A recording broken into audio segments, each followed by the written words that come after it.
যারা বলে নারী পুরুষ সমাজে সমান, এদের পরিচয় নারীবাদী। এদের পরিচয়ক শব্দ হলো নারীবাদী। আর যারা বলে নারী পুরুষ নামাজে সমান, এদের পরিচয় হলো লামাযহাবী। দুনো দলের এই ভ্রান্ত মতবাদের ভ্রান্তিটা পরিষ্কারভাবে বুঝে নেওয়া দরকার। যদিও আমি অতীতেও একাধিকবার আলোচনা করেছি, আবারও স্মরণ করিয়ে দিতে চাই। যারা বলে নারী পুরুষ সমাজে সমান, তারা বলে নারী পুরুষের সমান অধিকার চায়। বলে কিনা? ইসলাম নারীকে পুরুষের সমান অধিকার নয়, পুরুষের চেয়ে অগ্রাধিকার অথবা পুরুষের উপর একচেটিয়া অধিকার দিয়েছে। বুঝে থাকলে বলুন, ইসলাম নারীকে পুরুষের সমান অধিকার দিয়েছে না অগ্রাধিকার অথবা একচেটিয়া অধিকার? অতীতের আলোচনা যারা ভুলে গেছেন, আজকে আবারও উদাহরণ দিচ্ছি, শুনুন। ইসলামের বিধানে কোনো পিতার ঘরে যদি কোনো একটি ছেলে সন্তান জন্মগ্রহণ করে, ছেলেকে লালন পালন করা পিতার দায়িত্ব হয় কতদিন? ছেলে নাবালক থাকবে যতদিন। ছেলে সাবালক হয়ে যাওয়ার পর এই ছেলেকে লালন পালন করা পিতার দায়িত্ব থাকে না। কোন পিতা যদি সাবালক ছেলেকে লালন পালন করে, সেটা হবে ছেলের প্রতি বাবার দয়া। কিন্তু মেয়ে জন্ম হলে সাবালক নাবালক প্রশ্ন নেই, যতদিন পর্যন্ত মেয়ের বিয়ে না হবে ততদিন পর্যন্ত মেয়েকে লালন পালন করা বাবার দায়িত্ব। বুঝে থাকলে বলুন তো, জীবনের শুরুতেই বাবার সম্পদে লালিত পালিত হওয়ার অধিকার ছেলে মেয়ের সমান না মেয়ের অগ্রাধিকার? তাইলে যারা বলে নারী পুরুষ সমান অধিকার চাই, সমান অধিকার বলতে নিজেই কি গুড়ার ডিম বুঝে আর সমাজকেই কি গুড়ার ডিম বুঝাতে চায়?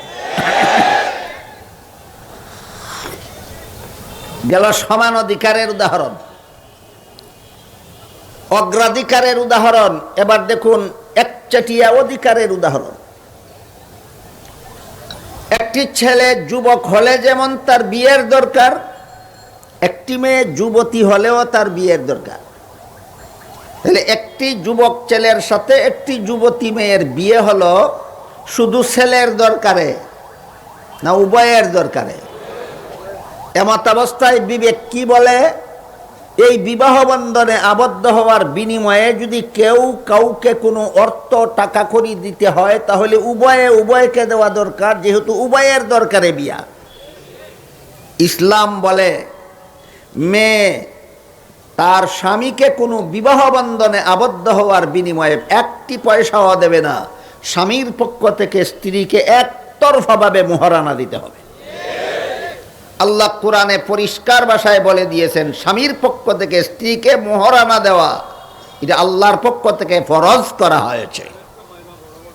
এটা হইল আরেকটা সমান অধিকার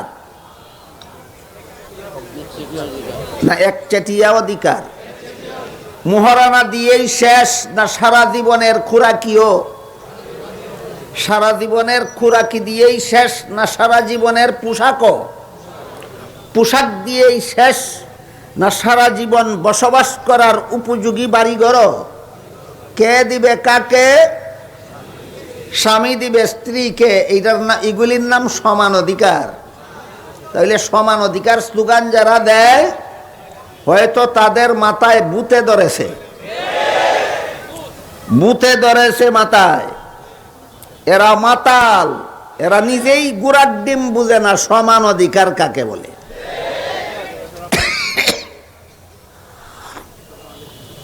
যারা নারী পুরুষ সমান অধিকার চায়, এদের মধ্যে এরা হইল সমাজ নারীবাদী। এরা বলে নারী পুরুষ সমাজে সমান। আরেক দলে বলে নারী পুরুষ নামাজে সমান। এদের দলীয় পরিচয়, এরা লামাযহাবী। লামাযহাবীরা বলে নারী পুরুষ নামাজে ব্যবধান নাই, পুরুষও মসজিদে গিয়ে জমাতে নামাজ পড়তে হবে, নারীও মসজিদে গিয়ে জমাতে নামাজ পড়তে হবে। পুরুষেরও মুখ ঢাকার কোনো বিধান ইসলামে নাই, নারীদেরও মুখ ঢাকার কোনো বিধান ইসলামে নাই। তারা বলে কারা বলে? লামাজাবিরা বলে।